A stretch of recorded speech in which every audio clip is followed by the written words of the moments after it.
anaweza kutujalia na kutupatia mahitaji, kwa sababu utajiri na heshima viko mikononi mwake. Haleluya, haleluya.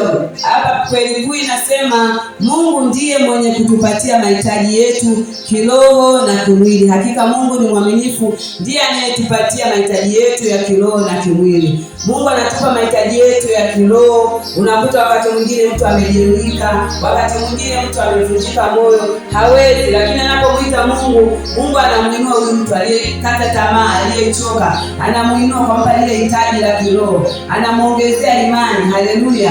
Kwa hiyo unakuta Mungu anatupa mahitaji yetu ya kiroho, anatuinua pale ambapo tumechoka, pale ambapo hatuwezi, tumekata tamaa, akili zetu zimefika mwisho. Mungu anatuinua, nasi tunakujikuta tunaanza upya, tunainuka upya na katika Mungu. Haleluya.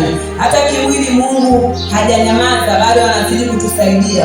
Hata hivi unapoona mvua zinanyesha, unakuta ni yale mahitaji yetu ya kimwili. Mungu unakuta tunalima mazao, tunapata vitu, tunapanda mazao kadha wa kadha, unakuta ni hayo mahitaji ya kimwili. Haleluya.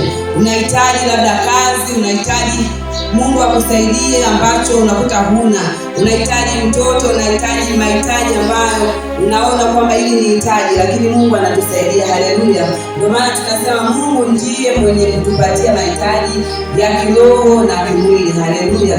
Mstari wa kukumbuka katika mstari wa Kumbukumbu wa Ibrania 11 kuanzia mstari wa 17 hadi 19.